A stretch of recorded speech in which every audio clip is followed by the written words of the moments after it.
Morning and welcome to A Better World with Julann and Fran. I'm Julann. And I am Fran.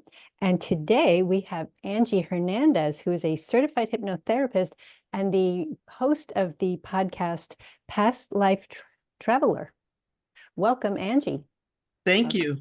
Past life traveler now is my passion, so I appreciate you promoting that today. Very nice.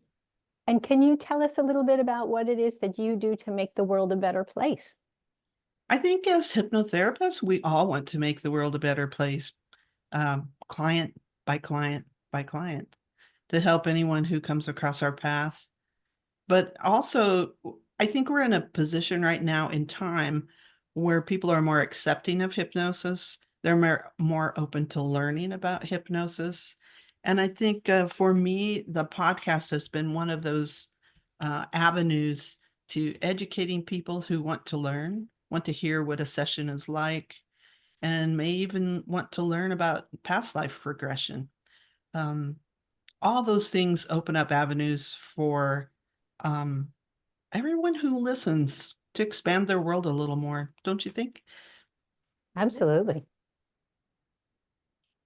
Yeah. Can you tell us a little bit about when you're doing your podcast? Are you doing it on your own, or do you interview clients, or who is with you? My podcast is a full client session. A past life regression. I take a volunteer every week and take them into a past life. For me, I mean, the past life is very interesting, but for me, I've developed the afterlife in the spirit world, and that's the most interesting part for me. If you would listen to my very first session and listen to then the most current session, you'd see a big difference in what I do. I've learned a lot. I mean, I only started this in June, but every session I learn new things. And we do a lot of healing in the spirit world for that person. So That's great. interesting. That Yeah. is interesting. Do you visit more than one past life? No, no, I mean, we're already taking a lot of time. Most of the podcast sessions are an hour or more, which is pretty long for a podcast. So once we get into the hypnosis part of it, I take out the relaxation because people listen in their cars and things, and we don't want them to hear a hypnotic suggestion like that while they're driving. And they hear the entire session. I take out most of the pauses because there's often long pauses in hypnosis. So I reduce the pauses. But other than that, they hear the entire session just as it is. We go through one life, we go to the end of the life, and then as the spirit separates from the physical body, I ask them to follow that to the spirit world. And we do healing. We ask angels and light people to look for particles or fragments that have separated from the soul and stay behind in a trauma or a strong emotion. We ask those to be retrieved, healed, cleansed, and covered with a blanket of forgiveness, and then restored to the soul. And then I've started to ask also that the angels and light people go back to lives previous to the one we're in and do the same with fragments from there. And when that soul is completely intact, I have the client ask them to bring that complete soul along with healing through that lifetime all the way up to their current lifetime and bring that healing forward. And that seems to, I don't know what all it does, but I get good reports back from the clients. And then we spend time tooling around the spirit world. We ask if they would think it's beneficial to go to the healing temple. I ask them what it looks like because each person's healing temple is unique. We ask if it would be beneficial to go to the library or to the Hall of Wisdom. And then lately I've begun asking, is there anywhere else where this person should go, where it would be beneficial for them that I don't know to ask for? And that's pretty interesting, really interesting. Wow. How do you get your clients? Like how does one know to go into this I ask for session? the podcast are volunteers, all Right. volunteers. I do not charge them for a session. I still have a private practice where I charge clients, but it's volunteer on the podcast. And I just kind of post around Facebook about once a month and ask if anybody wants to come on. And I've gotten most of my volunteers that way. Anyone that wants to volunteer can contact me on Facebook or Instagram. Nice. And is it someone who feels like they have something very strong from a past life, or it's just someone who says, what the heck, let me try it? Yeah, You they're know? both. They're Yeah. just some are just curious. Some have some have something in their life that's unexplained. Like maybe they have, like one client, she had a very strong fear of water, has a very strong fear of water, and but there's no trauma in this lifetime to explain that. And so I take them to the past life, bridging from something like that, something that they want to change or something that's unexplained. I ask them to bring the emotion into the mind and tell me a few phrases about how that feels, and then into the physical body and tell me a few phrases about how that feels. And then I ask them to repeat those phrases over and over within their mind until something appears before them. And I never know what that is. Sometimes it's been a cave, sometimes it's a bridge. Sometime a time or two it was a tunnel. A couple of times it was just a pathway, or a couple of times they've gone into the room I take them into to relax and do this, and they're already there. So Wow. I never quite know what'll happen. That's the exciting part of it. That's great. And do you follow up? Like, do you think that I find it so interesting. So I have a lot of questions. I hope you don't Sure. mind. No. The woman who is afraid of water, is that a few sessions or one session? Like, did anything come up about it, or is it a journey that takes a while sometimes? For volunteers, remember, that's not part of my practice. So I'm not Okay. doing multiple sessions with them. It's just Just one. Okay. one session for the podcast. If they wanted to come into my private practice, they can. So And then you let's can go take, further in depth. Okay. yes, Okay. let's take the That's great. person who was afraid of water. We went to a lifetime that to me didn't show anything about her fear of water. And that's not the only time that's happened. So in the spirit world, I told her to ask the angels and light people. We went into this lifetime and we were trying to find out about fear of water. Did that lifetime really reflect that? And they said, no, it did not. And I said, well, that's what we were searching for. What was the reason behind this lifetime? And they said, because she couldn't go to that lifetime. In other words, it was too fearful, too much Too trauma for her blocked. to Right. relive that. And they did not allow that. And so, Wow. we're going with whatever they allow. So in that case, I asked, is this going to affect her fear of water? They said no. I said, well, then is there any chance that you could rewrite her birth contract or at least reduce her symptoms of this fear of water so she could live more comfortably? And they agreed in this case to reduce her fear of water, so reduce some of the symptoms so she wasn't so terrified anymore. And when we came out, she did say, just thinking about it, I'm not so fearful as I was. A couple times we've gone in with the same thing, and they've allowed the birth contract to be rewritten in a way that was more beneficial and helpful to the client now. So all we can do, we go there and we ask. Right. If they It's pretty can't or cool. won't do it, they'll say that's not allowed or not at this time. If they say stuff like not at this time, or one time they said it's complicated, which made me think of a breakup with a boyfriend. You Then never I know, know right? they have reasons why it would be harmful for them to do that or not aligned with that person's karma. Okay, I saw you. Show me your glass again. You just had a drink. Show me your glass. I love I love them so much. I do They're, too. oh my God. I think it's Joy Jolt. I think that's Yes. what it is. And they're double pane, so the coffee Yes. stays hot. I love But them. they're fragile and awesome, and I love them. I'm always breaking them, so I buy them two at a time because I'm kind of tough on things. So, Yeah, I've but had to yeah, throw a few away this year and buy some yeah, replacements, but I love them. I do too. I Sorry, love them folks, too. we have our But special no, cup. that's okay. Hey, listen, whatever makes us happy keeps us paying it forward and doing the right thing in the world, That's right? So, right. That's right. That's great. So if someone Fran, comes you got on to the get one, Fran. podcast to, yes, comes on the podcast to listen, you're going to hear something probably new almost every week because I'm learning. And I'm learning what to ask. I think in the spirit world is my favorite part because so much can be done and so much can be revealed. This week, this episode isn't up yet, but I think it'll be next week's, this coming Wednesday. This man, he's had something dark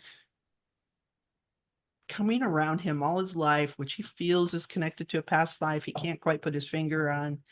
And we didn't find that in the past life that we went to, but in the spirit world, when I asked, is there somewhere else that would be beneficial for him to visit that I don't know to ask about? He said, oh, they said I need to go down these steps. He was in the library. I need to go down these steps. And he went down the steps into a little room. He said, oh, there's a pool here, a wading pool. And they told him to go into the pool and lie down, submerge his head so his whole body was submerged, and then come out. And I said, okay. And he said, they told me the purpose of that was to remove my scent because something was searching for him always. Something very negative has been after him since before he was born. And then they told him that he likes to meditate, that through meditation, he could come back here and, renew that as often as he wished. And so, yeah, I don't know the whole story behind that, but isn't that cool? Yeah, it really is. Absolutely.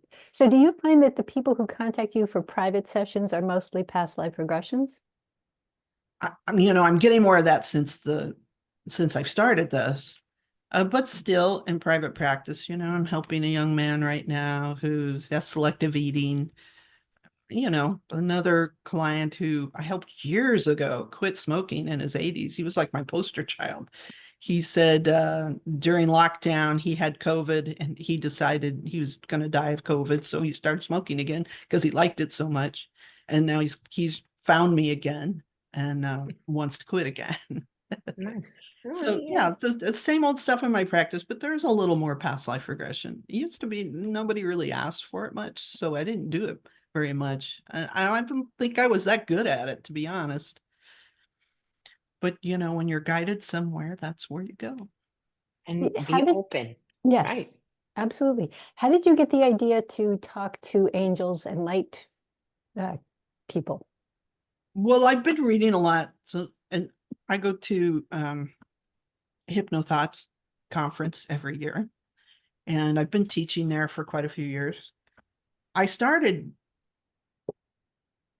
the backstory is when I was very new hypnotist, a few months into my practice, I had a guy come in, big, manly man, and in the middle of the session, something dark took over and terrified him, and I had to pull him away from the work we were doing. We were doing parts work and go a different direction.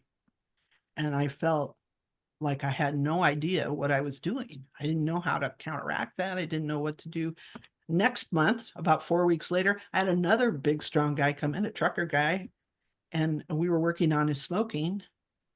And we were also doing parts work. He like pops out in tears saying, "It's not real, is it? It's not real." And it was an entity had come in and taken over and scared him to death. And so I was very close to going to Hypnothoughts. It was summer. And I thought, I have to, when you get a couple people, you're going to get a bunch of things like that. That's the way it works in practice. I thought I need to get a handle on this and understand it because obviously I'm going to be getting more of this. I don't know what it is. And so I asked everybody I could find there, and someone led me over to the expert. She came out in the hallway and explained to me very simply what to do and that it was an entity and it needed to be released. And so since then, I've been interested in that. I thought it was a rare thing, but turns out more and more we're showing up. And I found that, almost everybody has these entities that are riding along with us and influencing our behavior to a certain extent, sometimes very little, sometimes a lot. So I began to read more, study more about entity release and what it meant. And I've been teaching that. This will be the 3rd year I'm teaching that at Hypnothoughts. Probably the last time I do that, and the soul particles reuniting with the soul. And I just been reading everything I could. And there's a book, I didn't bring it with me. I can't remember the author. A big fat book by a psychologist. Edith Fiore, her book is very good about it. Dr. Edith Fiore. It's a little outdated in some of her opinions, but all the work stuff's good. But the big fat one, I can't think of the name of it. I'll have to send it to you later.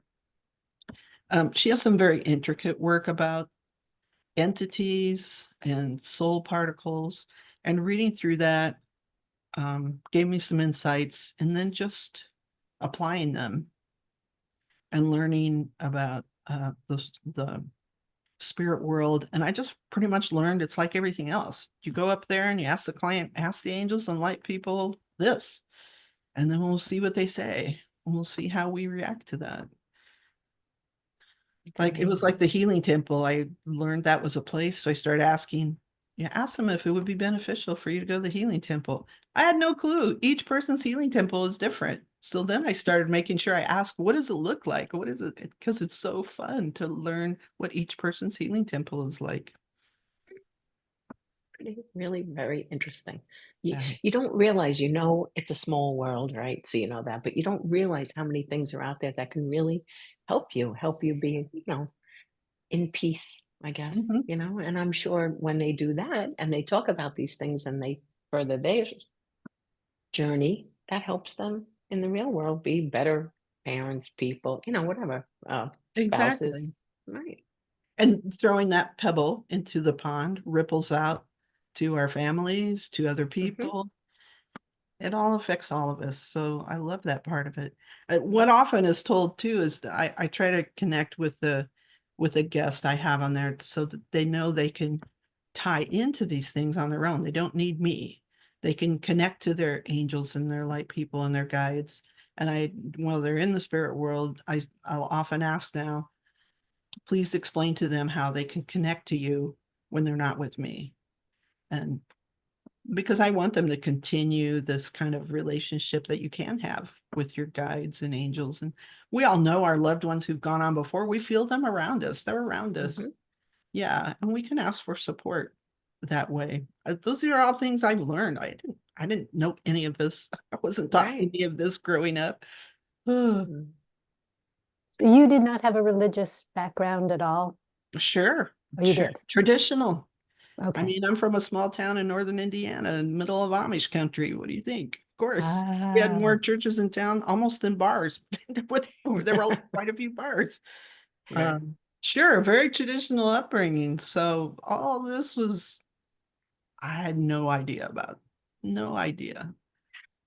does that make you feel, presumably your upbringing was not in keeping with your own beliefs. And then when you came upon these on your own, that was more in keeping with your beliefs. Would you say that's so, or am I misguessing? I think growing up, I related to that because that's all I knew. Right. But I always felt like there were parts of a biblical upbringing that were at odds with each other, like an angry God, but a loving God. And some Exactly. things just didn't sit well with me, even though for most of it, I followed the doctrine and I felt comfortable now. That's what I grew up in. But as I began slowly, I guess they were teaching me slowly so I didn't have shock. But No trauma. no See, that's good. trauma, no trauma. But little by little, as these things opened up to me, um, yeah, I've become more open to it. I don't know how I would describe my ideas about spiritualism or religion now, because I'm still learning. I mean, I feel like there's so much out there, so much they can't even tell us because we don't have the brain power to even encompass a lot of it. So I'm just kind of going with the flow, but Right. I no longer believe in a hell. I Yeah, I'm just going with pretty much what they're telling me. Lifetime after lifetime, I'm learning and learning and learning from these people revealing what happened to them in the past. I mean, we've had everything from a Scottish woman who was killed by guillotine by her thankless husband, to a man in Egypt. We finally got Egypt, who was, I didn't realize it till we were almost to the end of his lifetime, but we started out when he was being mummified. He felt wrappings around him and being tight, and I brought him out of that, but I didn't realize he had jumped right to the embalming part. Yeah. So we just had all kinds of, we've had a couple, maybe 3 or 4 prehistoric, what I'm guessing they are from what they've described to me. Like, how do you get from a person, Amazing. where are you and what's the year, when they don't know geography and they don't have language and they don't have a calendar? So it's just so interesting. It is very. Have you read any of Brian Weiss's books? Sure. Yeah. Sure. He I I trained don't with know. Maria Bird, who trained with him. Oh, really? Very cool. Yeah, I learned past life regression at HMI. Yeah. And I did a little bit of it, and Maria's a friend of mine. I decided to take her course because she'd studied with him and I wanted to learn what I could about her methods. Yeah, Brian Weiss is fascinating. He's great. Julann, I don't know if you've read any of his work, but he's a psychiatrist or psychologist. I can never remember. But He's a psychiatrist. And he decided to do past life regressions with his clients. He's not a hypnotherapist, but he just with his patients. I mean, and then at some point he found that instead of past life, his clients began doing future life progressions. And so they could say what the future was going to be like. And sometimes it's, very far into the future. And it turns out things are going to be nice again, but it might take a while. That's good to hear. Yeah. That's what I believe in my heart, but I don't have any proof. Yeah. Well, that's what I've been told as well. A couple of my friends are, I don't have any psychic abilities, but a couple of my friends who are more connected that way have been told, well, we've allowed this to break it down so you can build it back better than it has ever been. So, here we are. We have to go with the flow. That's our choice. Right. Let's We hope do. so. We Make the do. best of what we have. Absolutely. Yeah. And the 3 of us are doing that. We are, being the more positive force, insisting on believing in the positive. And even if that seems like, a tiny little flicker of a candle in a darkened room at the moment, it's something. And It's the pebble in the pond. yeah. Right. And think about the ripples getting bigger and bigger. It makes a big difference, even if It you does. aren't allowed to see all of it. It does. It really does. Absolutely. Love it. All right. So if somebody wants to get in touch with you, either to be a volunteer on your podcast or to be a client of yours, how does a person do that? I think the easiest way is just to go on Facebook. Most people can go into Facebook, and my wall is Angie Hernandez, C.Ht. I also have a podcast group that's open to anybody. That's the Past Life Traveler podcast. Ooh, Yeah. okay. All right. Okay. Do you have any final thoughts on making the world a better place? Stay open.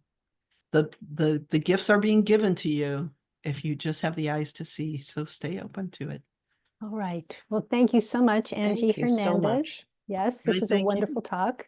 And this has been another episode of A Better World with Julann and Fran. Thank you for joining us. So long for now. Yeah. Bye.